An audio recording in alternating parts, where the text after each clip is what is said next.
Hello, আসসালামু আলাইকুম। এটা হচ্ছে খাগড়াছড়ি উপজেলার দিঘিনালা। তো যত ধরনের কলা যায় কুমিল্লাতে, নোয়াখালীতে, ঢাকাতে, সব কলা কিন্তু এখান থেকে দিঘিনালা থেকে যায় বেশিরভাগ। দেখেন গাড়িতে কীভাবে লোড হতেছে কলা আর কাঁঠাল।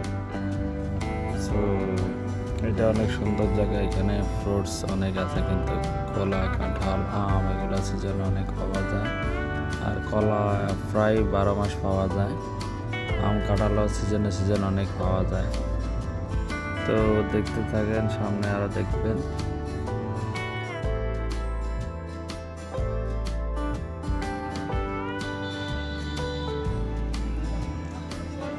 তো দর্শক, আপনারা দেখতে পাচ্ছেন এটা কিন্তু খাগড়াছড়ির পরে কিন্তু দিঘিনালার পরে হচ্ছে আপনার বাগেরহাটের পরে আপনারা সাজেক যে সবসময় যান টুরিস্টে, ওইখানে কিন্তু সাজেকে গিয়ে এনজয় করতে পারবেন।